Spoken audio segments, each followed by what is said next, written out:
ప్రతి అక్షరం ప్రజల పక్షం. HR9 న్యూస్ టీవీకి స్వాగతం, సుస్వాగతం. సత్యసాయి జిల్లా హిందూపురంలో స్థానిక సామాజికవేత్త ఎంహెచ్ ఇనాయతుల్లాను బలపరుస్తూ పురం కాంగ్రెస్ నాయకులు ఎంహెచ్ ఇనాయతుల్లాను తమ ఇంటి దగ్గరికి వెళ్లి కాంగ్రెస్ పార్టీలోకి రావాలంటూ, మీరే మా నాయకులు అంటూ, మేము మీ వెన్నంటూ ఉంటూ మిమ్మల్ని 2024 ఎన్నికల్లో అత్యధిక మెజార్టీతో గెలిపించుకుంటామని స్థానిక కాంగ్రెస్ నాయకులు తెలియజేశారు.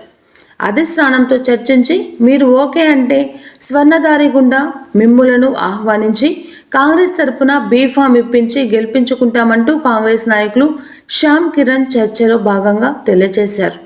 తప్పకుండా 4-5 రోజులు ప్రత్యక్షంగా రాజకీయాల్లో పాల్గొంటాను. స్థానికంగా చిన్న పెద్ద తేడా లేకుండా నాయకులు, కార్యకర్తలు అండదండలతో కుల మతాలకు తావు లేకుండా హిందూపురం నియోజకవర్గం కోల్పోయినటువంటి ఉనికిని, స్థానికేతరుల నుండి నష్టాన్ని, నోటిదాకా వచ్చి హిందూపురం ప్రజల చిరకాల కోరికగా మిగిలిపోయిన హిందూపురం జిల్లా ఇలా అన్ని రంగాలలోనూ సరిదిద్దుతామంటూ ఎంహెచ్ ఇనాయతుల్లా తెలియజేశారు. మా ఉద్దేశం నిన్న మీటింగ్కి అటెండ్ అయినా మీటింగ్కి మా అభిప్రాయం చెప్పినాం. చాలంటే ఇప్పటి వరకు మాకు తెలిసినంత వరకు మీరు ఇప్పటికీ మా లీడర్, మా కాంగ్రెస్ పార్టీ లీడర్ అని మేము గర్వంగా చెప్పుకుంటాం. దాంతోపాటు నిన్న మీరు ఖచ్చితంగా ఏదన్నా నిర్ణయం తీసుకుంటారనే ఆశతో మేము మా పార్టీ తరఫున దాదాపు 73 మంది అటెండ్ అయినాం. ఎందుకంటే మీరు ఆల్రెడీ మా నాయకులు 2014లో మీరు పార్టీ పూర్తిగా ఎదురుగాలి, కాంగ్రెస్ పార్టీకి ఒక సునామీ వచ్చినట్లు. కష్టకాలం అంటే పేరు చెప్తేనే జనాలు తీసుకునే పరిస్థితుల్లో మీరు ధైర్యంగా టికెట్ తీసుకోవడం కానీ, తర్వాత రాహుల్ గాంధీని పిలిపించి ఇక్కడ పెద్ద ఎత్తున మీటింగ్ కండక్ట్ చేయడం కానీ, అంటే మీకు పార్టీ పైన ఉండే ఉత్సాహం కావచ్చు, మీరు ప్రజల్లో సేవ చేసి ప్రజల్లో నన్ను గుర్తిస్తారని ప్రజలపైన పెట్టుకునే నమ్మకం కావచ్చు, ఇవన్నీ మీ లెగసీ, మీ పేరు జనాల్లో ఇప్పటికీ నాంతానే ఉంది. మేము 19లో ఎదురు చూసినాం మీ నుంచి ఏమన్నా నిర్ణయం వస్తుందేమో అని. మీరు అప్పటికి మీ మనసుకి ఇంకా అప్పుడు ఎందుకు అనిపించలేదు. ఈసారి మీకు దేవుడు ఆ మనసు ఇచ్చినాడు, ఈసారి ఖచ్చితంగా ప్రజల తరఫున నేను నిలబడాలని. దానికి మరి దేశంలో జరుగుతున్న పరిణామాలు కావచ్చు, ఈడ స్థానికంగా ఇక్కడ హిందూపూర్లో, ఎందుకంటే హిందూపూర్ దాదాపు 40 ఏళ్ళ నుంచి ఒక బానిస పరిపాలనకు అలవాటు పడిపోయింది. ఎవరెవరో వస్తారు అంటే ఏదో రామారావు అంటే ఏదో పెద్ద ఆయన ఏదో పిఎం పెట్టి పరిపాలించినాడంటే సరేలే, ఏదో ఇంకా ఆయన పైన గౌరవంతో మనం భరిస్తాం. అట్లని చెప్పి రోడ్డును పోయేవాడు, ఆ ఊరోడు ఈ ఊరోడు వచ్చి ప్రతి ఒక్కడు వచ్చి మన భుజాలపైనకి ఎక్కి మన పైన సవారీ చేస్తామంటే మనం ఆ బానిస రోజులు కాదు ఇవి. ఆ పెత్తందారులను భరించే పరిస్థితులు లేవు ఇప్పుడు. ఏమరా అంటే ఏమరా అనే పరిస్థితి ఇప్పుడు. కాబట్టి ఆ బానిసత్వం పోవాలనేది మాకు మొదటి నుంచి ఉండే కోరిక. కాంగ్రెస్ పార్టీ అప్పట్లో బ్రిటిష్ వాళ్ళని తరిమేసి దేశాన్ని ఫ్రీ చేసింది. ఈసారి మీ ఆధ్వర్యంలో స్థానిక నాయకుడు, మీరు ప్రజల్లో మమేకమయ్యే వ్యక్తి. ఇప్పుడు డబ్బులు అందరికీ ఉంటాయన. హిందూపూర్లో స్విస్ బ్యాంక్ అకౌంట్ ఉండే వాళ్ళు 5-6 మంది ఉన్నారంట. నాకు తెలియదు నిండేది. స్విస్ బ్యాంక్ అకౌంట్ ఓపెన్ చేయాలంటే మినిమం 500 కోట్లు డిపాజిట్ చేయాలంటే, మనం 500 చేసినట్టు. SBIలో 500 చేసి అకౌంట్ ఓపెన్ చేస్తారు. స్విస్ బ్యాంక్లో అకౌంట్ ఓపెన్ చేయాలంటే 500 కోట్లు ఉండాలంటే. అట్లా అంతమంది ఉన్నా కూడా, అంటే వాళ్ళు హిందువుల్లో కావచ్చు, ముస్లింస్లో కావచ్చు, ఏ కమ్యూనిటీ అన్నా కావచ్చు, కానీ ఎవరు కూడా ప్రజలకి 500 పెట్టే మనసు లేదు.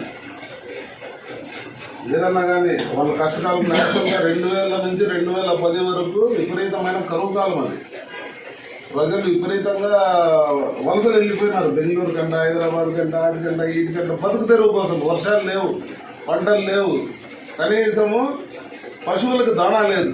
అప్పట్లో కాంగ్రెస్ పార్టీ దాణా కొనుక్కొని వేరే రాష్ట్రాల నుంచి ఇచ్చే పరిస్థితి. అంటే ఒక బిడ్డకి పెళ్లి చేయాలంటే తండ్రికి గుండెపోటు వచ్చే పరిస్థితి. అది కొడుకు కానీ, కూతురికి కానీ, మనవరాలకు కానీ, మనవరికి కానీ. పెళ్ళి అనే పదం ఎత్తుకోవాలంటే కూడా అబ్బా ఇంకా ఊరేసుకునే పరిస్థితి అనమాట. ఈ కష్టాలు, ఈ అవమానాలు జనాల్లో తట్టుకోలేము మనం. అట్లా టైంలో మీరు ఆ దేవుడు మీకు ఆ మంచి మనసు ఇచ్చినాడు. కొన్ని వందల పెళ్ళిళ్ళు హిందూస్లో కావచ్చు, ముస్లిమ్స్లో కావచ్చు, ఇంకే కమ్యూనిటీ ప్రతి ఒక్కరికి ఒక ఇంటి పెద్దలాగా, ఇంటి పెద్ద కొడుకులాగా, ఒక ఇంటి బంధువులాగా వాళ్ళకు జనాల కష్టాల్లో ఉండి నీ కష్టం, నీ రక్తాన్ని చెమటగా మార్చి సంపాదించిండే డబ్బులు మీరు ఆ రోజు ప్రజల కోసం ఖర్చు పెట్టి ప్రజల్లో వాళ్ళ కష్టంలో మీరుండి నా వంతుగా నేను ఈ సహాయం చేస్తానని ఎంతోమంది పెళ్ళిళ్ళు చేసినారు. ఎన్నో కుటుంబాలు నిలబెట్టినారు ఆత్మహత్యలు చేసుకోకుండా, లేదా అవమానాల పాలు కాకుండా. కొన్ని వందల కుటుంబాలు ఈరోజు మీ పేరు చెప్పుకుంటున్నారు. అది అందరికీ తెలిసిన విషయం. దాంతోపాటు ప్రతి పండగకి మీరు సర్వీస్ చేస్తారు. అందరూ నాతో పాటు తినాలా, అందరూ నాతో పాటు పండగ చేసుకోవాలని రంజాన్లో కావచ్చు, ఏ పండగకైనా కానీ మీకు తోచినంత సహాయం చేస్తారు.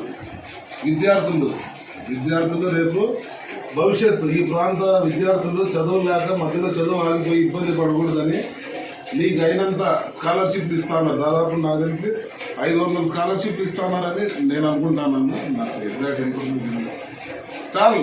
అంటే మనిషి దేవుడు తనకి ఇచ్చిండే దాంట్లో ఇంత మాత్రం చేయగలుగుతున్నాడంటే అది ఫస్ట్ ఆఫ్ ఆల్ మీరు వ్యక్తిగా, మీరు ఎమ్మెల్యేనా హిందూపూర్కి, మీరు వ్యక్తిగా అంటే అది పరంగానో కాన్స్టిట్యూషన్ పరంగానో గవర్నమెంట్ లెక్కల ప్రకారమో మీరు ఎమ్మెల్యేనో కాదని మీరు ప్రజల మనసుల్లో ఎమ్మెల్యే. ప్రజల మనసుల్ని గెలుచుకున్నారు ఆ రోజే. కాకపోతే రాజకీయ సమీకరణాలు, ఆ రోజు కాంగ్రెస్ పార్టీ పరిస్థితుల్లో మీరు ముందుకు పోలేకపోయినారు. దానికి ఇప్పటికీ కాంగ్రెస్ వాళ్ళు చాలామంది బాధపడతారు. అన్నకు ఆ రోజు చాలా కష్టపడినాడు, హార్ట్ఫుల్గా, డబ్బు పరంగా కానీ, మంచి కష్టం కానీ, అన్ని రకాలుగా ఆయన ఎన్నో శ్రమ కోర్చి కాంగ్రెస్ పార్టీ కోసం నిలబడినాడు. ప్రజలు ఆ రోజు సమీకరణాలు, తెలంగాణ ఏదైనా కానీ ఆ రోజు గెలవలేకపోయినాడు. అదే అభిప్రాయం నేను చాలామంది దగ్గర విన్నాను. అట్లా వ్యక్తి ఈరోజు మళ్ళా రాజకీయంగా మళ్ళా యాక్టివ్ అయినాడని తెలిసినప్పటి నుంచి ఆల్రెడీ మీరు మా లీడర్, మిమ్మల్ని మేము ఎందుకు వదులుకోవాలా? నాకు తెలిసి హిందూపూర్లో కాంగ్రెస్ పార్టీలోనే కాదు, ఏ పార్టీలో కూడా మీకంటే అర్హత ఉండేవాడు ఎవరు లేరని అంటే వాడు బాలకృష్ణ కావచ్చు, ఇంకోరు కావచ్చు, ఎవరు లేరని నేను దండాపదంగా చెప్తాను. కానీ కొన్ని పార్టీలు వాళ్ళ లాబింగ్ కావచ్చు, వాళ్ళ ఇది సమీకరణాలు కావచ్చు, మీకు టికెట్ ఇస్తారో లేదో నాకు తెలియదు. కానీ మా వరకు మీరు ఆల్రెడీ మా లీడరు, ఖచ్చితంగా మీరు మా ఆహ్వానాన్ని మన్నించి మీరు కాంగ్రెస్ పార్టీ గురించి ఇంకొకసారి ఆలోచన చేసి ఖచ్చితంగా మా పార్టీలోకి రావాలని, ఇంకొకసారి ఖచ్చితంగా అవకాశం ఖచ్చితంగా ఇచ్చి తీరుతుంది నాకు. ఎందుకంటే మీరు ఆ రోజుల్లో పడిండే కష్టం పార్టీ మర్చిపోలేదు. ఖచ్చితంగా ప్రతి ఒక్కరి మనసుల్లో ఉంది. మీకు ఖచ్చితంగా బంగారు పల్లెంలో దీపం ఇస్తారు. ఇచ్చేంత వరకు మేము కాళ్ళైనా పట్టుకుంటాం, అవసరమైతే కాలర్ కూడా పట్టుకుంటాం. తగ్గేది మాత్రం లేదు ఈ విషయంలో. కాబట్టి మీరు ఇంకొకసారి కాంగ్రెస్ పార్టీ వాళ్ళు ఇక్కడ కొద్దిమంది వచ్చినారు, ఇంకా చాలామంది వచ్చే వాళ్ళు ఉన్నారు. అంటే ఇంకా పనులు డిస్టర్బ్ చేసుకుని ఎందుకు అందరినీ అని మెయిన్ వాళ్ళనే పిలుచుకున్నాము. కాబట్టి మీరు ఖచ్చితంగా ఇంకొకసారి ఆలోచన చేసి ఏదైనా నిర్ణయం, ఎందుకంటే మనకు సమయం తక్కువ ఉంది. అంటే మీరు మీ బ్రాండ్లో పోయినారు ఊరికి 8 నెలల్లో. ఇప్పుడు మీతో పాటు మీ పాత జెండాను కూడా ఒకసారి కదిలిస్తే ఖచ్చితంగా మీతో పాటు మంచి, ఇప్పుడు స్పీడ్ డబల్ అవుతుంది. మీరు 100 కిలోమీటర్లు పోతాండే స్పీడ్ 200 కిలోమీటర్లు అవుతుంది. మన స్పీడ్కి ఖచ్చితంగా అధికార పక్షం కానీ ప్రతిపక్షం కానీ వాళ్ళు వెనకబడిపోతారు. దేవుని దయతో, అల్లా దయతో మీ పేరులోనే ఉంది ఇనాయత్ అని. నాకు తెలిసి ఇనాయత్ అంటే పరోపకారి, ప్రజలకి ఉపయోగపడేవాడు. అది ఖచ్చితంగా సార్థకమవుతుంది. అందుకనే మా రిక్వెస్ట్ ఏంపా, కాంగ్రెస్ పార్టీ తరఫున ప్రతి ఒక్కరి మనసుల్లో మీరు నిలబడాలా. మీరు నిలబడేంత వరకు మా సొంత ఇంటి మనిషి నిలబడినాడు అనుకుని కష్టపడేకి ప్రతి ఒక్కరు మనస్ఫూర్తిగా సిద్ధమై మీ దగ్గరకు వచ్చినాం. మీరు ఏదన్నా కానీ నిర్ణయం త్వరగా తీసుకోవాలని అందరి తరఫున నేను రిక్వెస్ట్ చేస్తాను. ఇంకో విషయం ఏమంటే ఇప్పుడు మన రామన్న గారు కాంగ్రెస్ పార్టీలో మీరు వచ్చిన మీ ఎంత ఉంది మీకోసం పార్టీకి 70% పనిచేస్తే మీకోసం 100కి 100 పాళ్ళు పనిచేసే రైతులు సిద్ధంగా కార్యకర్తలు. ఇది మాత్రం వాస్తవం. 24 hours అందుకోసం కష్టపడేదాన్ని రెడీ. ఎందుకంటే ఒక మంచి పనికైనా కానీ ఒక చెడ్డ పనికి అనేది లేదు. మంచితనానికి ఎప్పటికైనా ముందుంటాడు ఈ నాయకుడు అనేది ప్రతి ఒక్కరికి తెలుసు. అందువల్ల ఆ మంచితనం మీలో ఉంది కాబట్టి హృదయపూర్వకంగా మేము కూడా కష్టపడి సిద్ధంగా ఉంటాం. మీరు దయచేసి ఏదో నిర్ణయం తీసుకొని ముందుకు వస్తారని చాలా ఆశగా ఉన్నాను.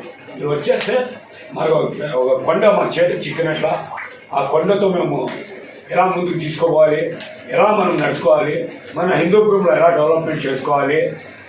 దాదాపు టీడీపీ వచ్చి 40 ఏళ్ళ నుంచి హిందూపూర్లో పరిపాలిస్తారు. ఇప్పుడు ఇందాక శ్యామన్న చెప్పినారు, ఏం చెప్పినారు, టీడీపీలో ఎంఆర్ఓ ఇదే ఎన్టీఆర్ గారు ఏదో మంచి పని చేశాడు, మహానుభావుడు మంచివాడు. ఇంకా హరికృష్ణకి ఇస్తే హరికృష్ణ ఏమి తుడిసింది లేదు, కడిగింది లేదు, వచ్చింది లేదు. హరికృష్ణ గెలిచా గుట్ట చూపించి 20 రూపాయలు వెళ్ళిపోయా అక్కడికి హైదరాబాద్కి. ఆయన పని ఆయన చేసుకోరండి. ఇదే రైల్వే బ్రిడ్జ్ కట్టాలని చెప్పి హరికృష్ణ అప్పీల్లో వేస్తే ఆ ఫండ్ కూడా తెనుకొని వెళ్ళిపోయా. అది కూడా ఉంది. ఇట్లావన్నీ ఉన్నాయి, చేసుకొని పోతున్నారు. అందరికీ మనం ఏం చెప్తామంటే, నా విన్నపం ఏమంటే హిందూపురం ప్రజలకు కూడా నేను ఒకటే తెలపాలనుకుంటాను. హిందూపురు ముందు మాదిరి కాదు, ఈ పొద్దు హిందూపురు ఇప్పుడు కావాలనుకుంటే కొత్త రూపం చూడాలి. కొత్త రూపం చూడాలంటే ఆ ప్రజల్లోకి రావాలి, ఆ ప్రజల్లో కూడా ఆ చైతన్యం రావాలి. మనము ఒక్కరికే పట్టం కట్టాలంటే మన భవిష్యత్తులో ఇట్లా ఉంటాయి. మనము ఒక్కతూరు అవకాశం ఇచ్చినాము, ఒక్కతూరు ఆ మనిషికి మనం ఎన్నుకున్నామంటే హిందూపురం ఎట్లుంటుంది, మన భవిష్యత్తులో ఎట్లుంటాయి, మన పిల్లలు ఎట్లుంటారు, మనం ఎట్లుంటాం అనేది కొంత ప్రతి ఒక్కరూ ఆలోచించాలి. హిందూపురం ప్రజలు కూడా, పక్కల చుట్టుపక్కల ఉన్న ప్రజలు కూడా ఈ మాట ముఖ్యంగా గమనించాలి.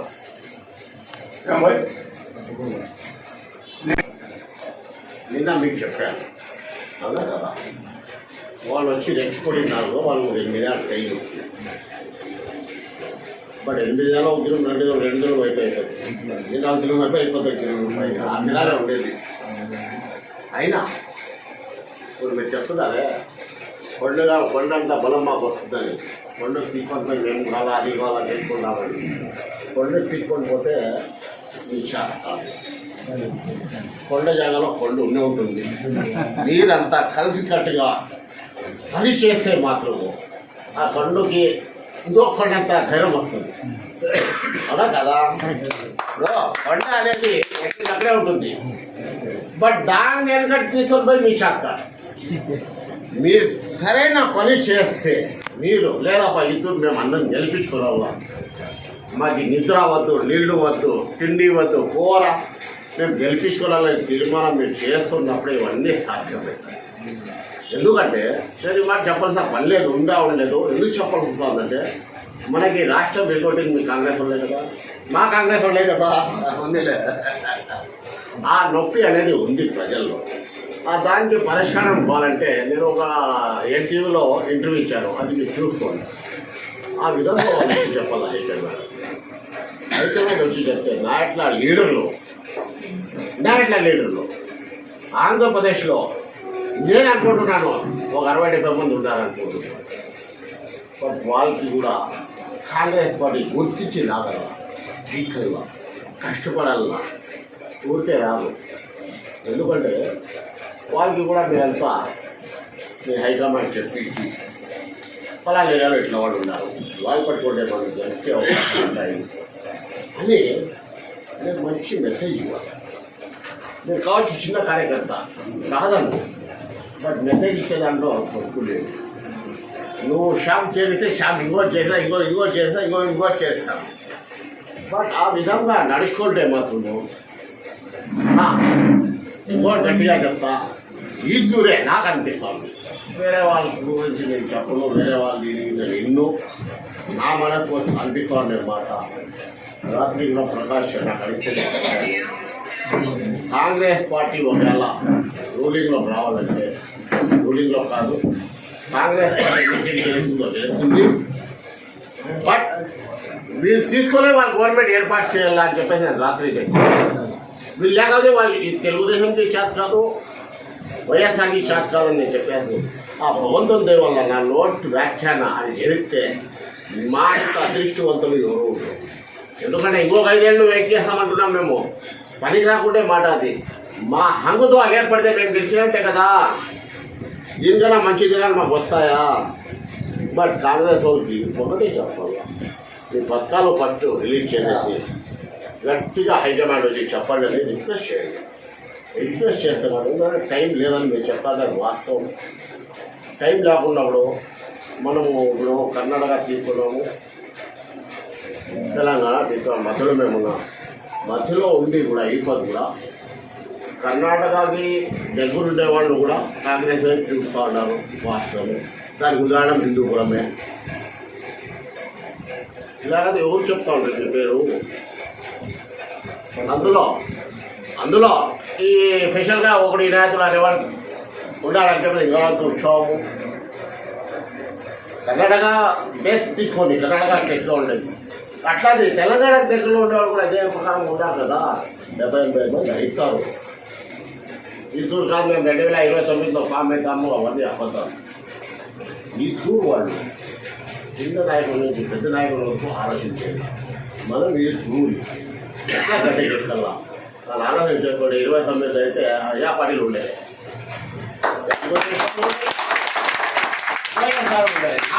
అంచనా. మనం కష్టపడాలంటే కింద నుంచి పై వరకు కూడా ప్రతి ఒక్కరు ఇది ఆలోచించాలి. నడిస్తే మాత్రమే మనం ఏదైనా సాధించుకోగలుగుతాం. లేకపోతే నీ పేరు చెప్పి ఆయన తిట్టుకోవడం, ఆయన పేరు చెప్పి నువ్వు తిట్టుకోవడం, ఇదే జరుగుతూ ఉంది. వద్దు, మనం పని చేసుకోవాలని చెప్పకపోతే పని చేసుకోండి. అందరూ కలిసిపెట్టుగా ముందు సాగుతాం. వాటి గుర్తుపడి ఏమంటే లాస్ట్లో చెప్పేస్తాను, ఇంకా వేరే ఏం లేదు. వాళ్ళకైతే 8 నిజాలు చెప్తాను, నీకైతే ఇంకో మాట చెప్తాను. ఏమని చెప్పాలంటే ఈ 8 దినాల్లో వాళ్ళు ఏం చేస్తారు నాకైతే తెలియదు, నీకు తెలియదు. ఆ దేవుని మీద భారం. ఇప్పుడు నువ్వు స్టార్ట్ చేసి అలా 8 దినాలు చెప్తారు. అది ఖచ్చితంగా వాళ్ళు ఇస్తారో లేదో మేము తీసే ప్రయత్నం చేస్తున్నాం, మేము లాగే ప్రయత్నం చేస్తున్నాము. మీరు ఫస్ట్ ఆయన పిలిపించేసి ఫస్ట్ ఒక కడవ ఇప్పించేయండి, లేకపోతే మీరు మంతరాలు చెప్పండి అని చెప్పేసి ఒక ఆరాబాటం చేస్తే తప్ప ఒక కొలిక్కి రాదు. ఎందుకు రాదంటే నా ఇది సాయి వేరే, నేను రాహుల్ గాంధీ. బట్ కింద నుంచి కూడా మీరు పై వరకు కూడా ప్రజలు తీసుకోకపోతే రాహుల్ గాంధీ కూడా కలిసి నాకు అవకాశం ఉంటుంది. అయినా కూడా మీరు ఎవరు కలిపిగా నేను చేస్తాను, దానికేం నాకు ఇది లేదు. బట్ మీకంతా నేను వదులుకునే సిద్ధం లేదు. కూడా చెప్తాను, ఇప్పుడు కూడా చెప్తున్నాను. మీరు గట్టిగా అయిపోయింది ప్రయత్నం చేసుకోండి. ఒకవేళ మీ షర్మిలంతో కూడా నాకు ఫోన్ చెప్పింది, ఇంకోటితో ఫోన్ చెప్పింది. ఏం లేదు, మనమంతా కుటుంబం అనుకున్న తర్వాత ప్రతి ఒక్కరు ఫోన్ చేసి మాట్లాడుతుంది. అంతలోపలే ఈ 6 దినాలు కూడా గడిచిపోతాయి. నేను తీసుకుంటా. అది మాత్రం మీకైతే మాట ఇస్తున్నాను. దానికైతే ఎటువంటి ఇది లేదు. ఈ రాత్రి సడన్గా నోట్లో మాట వచ్చేసా. ఎందుకంటే వాళ్ళంతా వాళ్ళు మాట్లాడుతున్న మాటకి నాకు కోపం వచ్చి వచ్చింది. అది ఎందుకంటే నా స్థాయి చైర్మన్ అనుకుంటారు, నా స్థాయి ఎమ్మెల్సీ అనుకుంటారు, ఇంకోటి అనుకుంటారు. ఇంకోటి వాళ్ళకైతే ఉంది. వాళ్ళు మాట్లాడేది తప్పలేదు. వాళ్ళ అభిప్రాయాలు వాళ్ళు చెప్తారు. వాళ్ళ అభిప్రాయం నేను తీసుకున్నాం, కానీ వాళ్ళు తప్పు పట్టడం నాకు ఇష్టం లేదు. బట్ నా స్థాయి అయితే అది కాదు. నేను రాత్రి తీర్మానం చేసేస్తాను, రాత్రి చెప్పాను. దానికోసం ఇప్పుడు నుంచి స్టార్ట్ చేసుకోండి. అదే మీకు కూడా టైం ఉంది. రెండోది మన రాహుల్ గాంధీ ఇప్పుడు ఎప్పుడున్నాడు బస్ యాత్రలో నాకైతే ఎక్కడున్నాడు? ఛత్తీస్గఢ్కి వచ్చేస్తాను. ఛత్తీస్గఢ్లో పోయి కలిసి వస్తాము. నేను పోతేస్తాను. ఆయన నాకు నాకు ఉంది. నాకైతే ఏం అట్లా ఏం లేదు. బట్ నా మాట కూడా జరిగిపోతుంది, మీ మాట కూడా జరిపించుకోండి. ఈ 6 దినాల లోపల షర్మిల కానీ ఇంకోరు కానీ నా ఫోన్ మాట్లాడిపించే ప్రయత్నం మీరు చేసుకోండి. ఇంత చెప్పగలుగుతాను, దీనికన్నా ఎక్కువ చెప్పేది వేరే వాయిస్ లేదు. చేసుకోండి. హిందూపురం అభివృద్ధి చేసుకుంటాం. ఎందుకంటే ఈ మాట చెప్తా ఉండేది ఎందుకు అభివృద్ధి చేసుకుంటామని ఎందుకు చెప్తున్నా, ఆ ధీమాతో ఎందుకు చెప్తున్నానంటే ఒక బ్రాండ్ కూడా పోయింది, మరి కంచి కోట అని బ్రాండ్ పోయింది. ఆ కోట ఎట్లుంటుందో అది రాజులు తెలుసు, వీళ్ళు తెలియదు. అది ఇంకో మాట అంట, బదులు కొడతాం, అది కాదు, మనం ఏం చేయగలుగుతాం అని నిరూపించాం. కొడతా ఇవన్నీ చిల్లర మాటలు. మనం ఏం చేయగలుగుతాం, చేసి చూపించాం అనేది కావాల. ఇవన్నీ పనికిరాకుండా మాటలు. ఎందుకంటే ఇప్పుడు మధ్యలో పేరు వాడుతుంది బాలకృష్ణ, మనకు అవసరమే లేదు. వాళ్ళ పేరు వాడితే వాళ్ళు హీరోలే అవుతారు, వాళ్ళ పేర్లే వాడకూడదు. మనం మన పని చేస్తాం, మేము చేస్తామని మాకు నమ్ముకున్నప్పుడు మేము ముందర పోవాలా. యా బాలకృష్ణ ఉండడు, యా హరీకృష్ణ ఉండడు, యా రామారావు ఉండడు. ఎందుకంటే ప్రజలు ఎంచుకునే నాయకుడే కానీ వాళ్ళైతే బ్రాండ్ కాదు కదా. లేదనుకున్నా చెప్తాను, ఇప్పుడు నాకైతే బ్రాండ్ ఉంది. నువ్వే పొగిడినా నా గురించి, ఒకటి కాదు కదా, ఆ బ్రాండ్ వాళ్ళకు ఉందా? శ్యామల్లో ఒకటే కాదు కదా, అందరూ ఆ బ్రాండ్ లేదు కదా.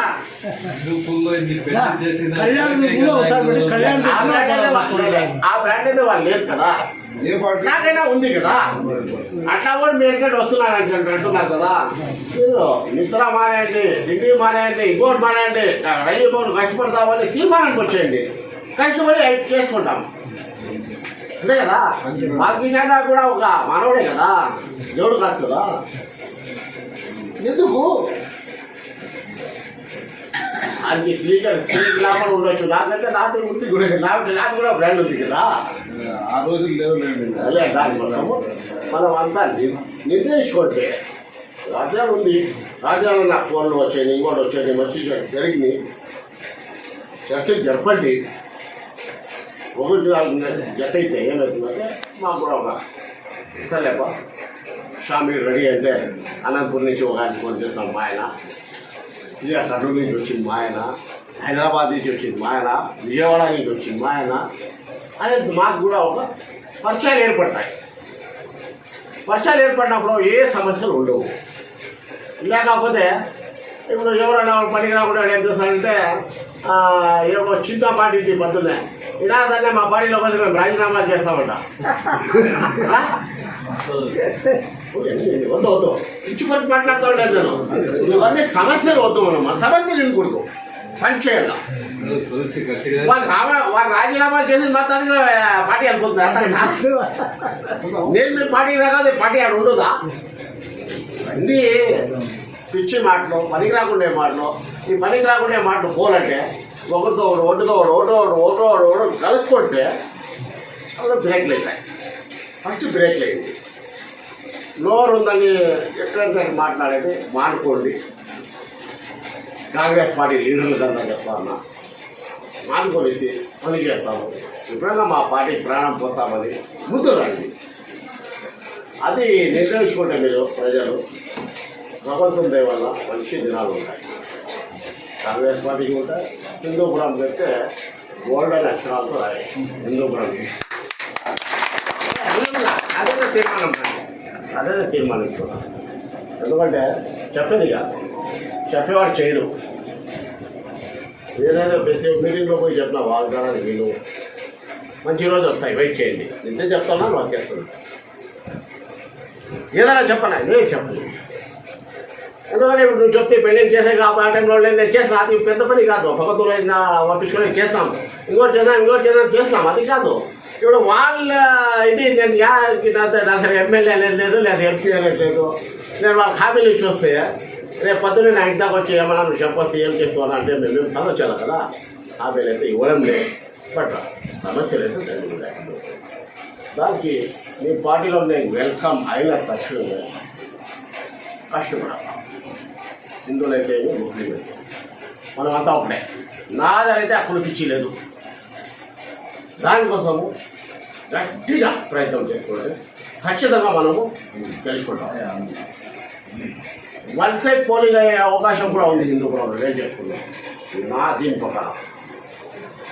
ఎందుకంటే సామాన్యమైన కష్టపడలేదు.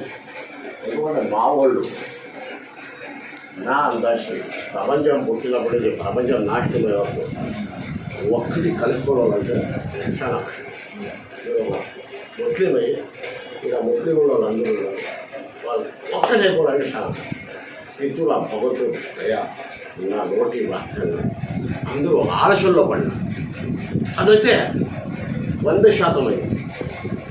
ఆ 100% అట్లే చేసుకుంటే మనం గ్యారంటీ హిందువులు ముస్లింలు కలుసుకుంటే మంచి పరిణామం, అది మంచిది రావడం గుర్తించుకోండి, పనిచేసుకోండి.